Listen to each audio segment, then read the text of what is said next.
Bienvenue pour cette deuxième partie sur le Jardin d'Éden. Nous nous intéresserons d'un peu plus près cette fois-ci à l'allégorie de l'arbre de la connaissance du bien et du mal que l'on retrouve dans la Genèse. Qu'en est-il vraiment de cet arbre et est-ce qu'Adam et Ève furent réellement chassés du paradis terrestre? C'est ce que nous verrons et plus encore dans cette nouvelle vidéo. Je suis Al-Azira, visionnaire et messager des Elohim. Bienvenue sur ma chaîne.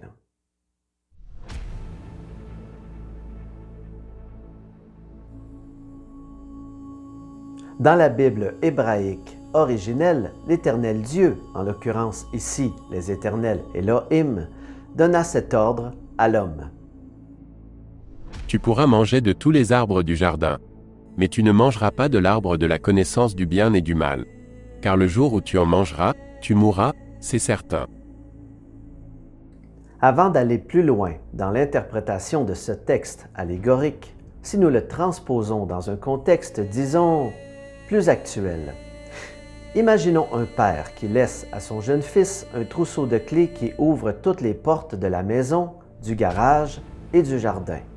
Il dit à son fils, « Tu peux utiliser toutes les clés du trousseau afin d'ouvrir toutes les portes que tu désires, mais la clé qui ouvre la porte de la cave, celle que j'ai placée au centre du trousseau, celle-là, tu ne peux l'utiliser, car le jour où tu ouvriras cette porte, tu resteras coincé à tout jamais dans le noir. » Que croyez-vous que le Fils, lorsqu'il aura acquis suffisamment de maturité, fera?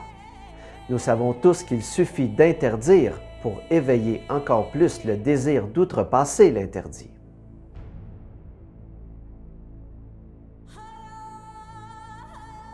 Eh bien, oui, les Elohim savaient comment aurait-il pu en être autrement qu'en interdisant de prendre des fruits de l'arbre de la connaissance du bien et du mal, inévitablement, à un moment ou à un autre, leur création désobéirait.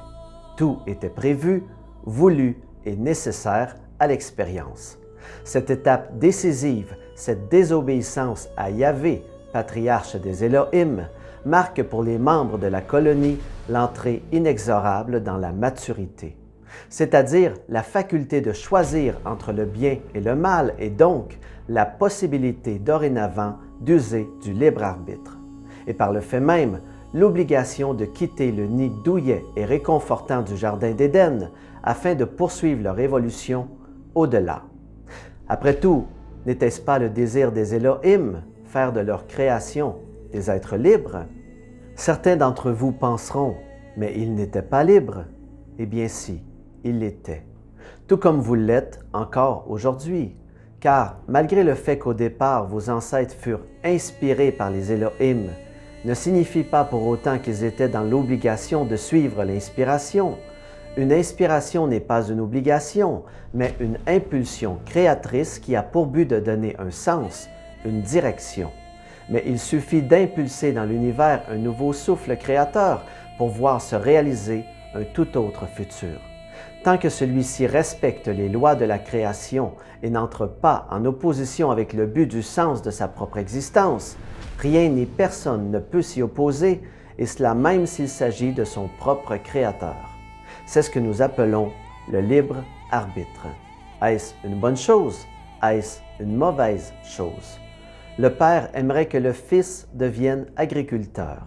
Pour cela, il a éduqué son Fils aux rudiments de l'agriculture. Mais en définitive, est-ce que le Fils suivra cette voie? Est-ce une bonne chose? Est-ce une mauvaise chose? Qui sommes-nous pour en juger?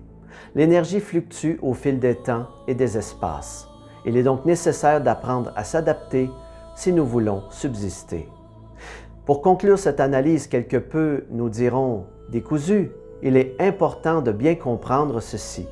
Il vous a été donné, et ce, dès votre affranchissement du Jardin d'Éden, la possibilité de choisir votre destinée tant collectivement qu'individuellement.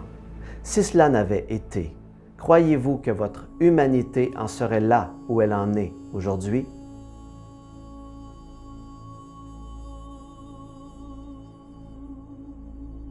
Il faut savoir qu'au Jardin d'Éden, les Édéniennes et Édéniens grandissaient dans un esprit d'innocence, d'ingénuité, de pureté, détachés de toute animalité. Ils étaient comme des petits-enfants obéissants, suivant les règles de bonne conduite, les préceptes de la vie en communauté, les enseignements et la sagesse de leurs bienfaiteurs, les Elohim. Le désir charnel était donc pour eux chose inconnue. Il était nécessaire de conditionner un tel état au sein de la communauté afin que les Édéniennes et Édéniens soient totalement disposés à recevoir la préparation nécessaire à leur dessein et surtout qu'ils ne se détournent pas de la voie prescrite par les Elohim. Cela devait être ainsi jusqu'au jour où l'un d'eux désobéirait.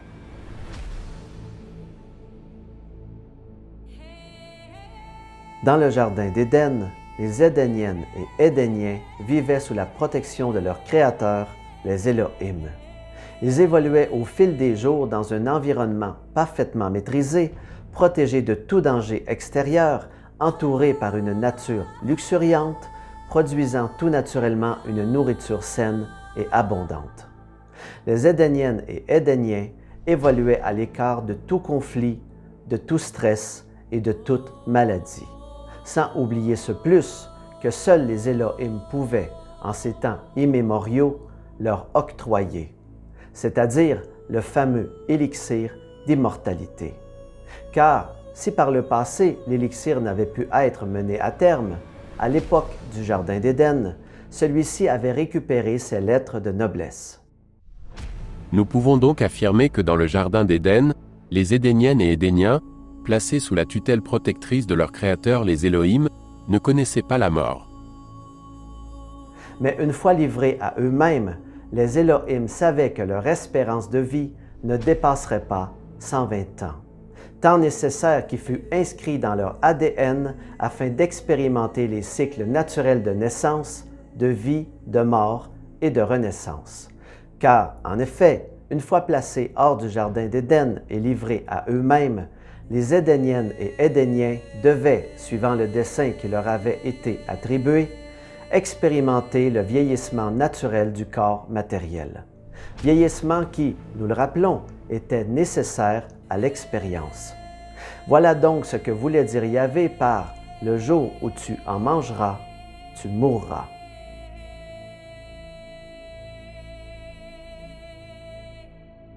Le temps est venu de se dire au revoir. Mais avant, il me ferait plaisir, à cette étape-ci de la création des vidéos, d'avoir un petit retour de votre part. Est-ce que la formule vous plaît? L'information transmise est-elle claire? Est-ce que cela résonne en vous? Bref, vous sentez-vous porté par cette même énergie qui me porte depuis déjà plus de 13 ans? Si vous n'avez rien à raconter, pas de souci. Vous pouvez simplement retranscrire un passage de la vidéo qui vous inspire. Pour information, je n'ai recours à aucune aide extérieure pour l'enregistrement, la recherche et le montage des vidéos. Cela demande beaucoup d'heures de travail car je fais tout moi-même. Donc, chacune des vidéos est le prolongement direct de l'énergie qui m'anime et du lien avec mon alter ego Elohim.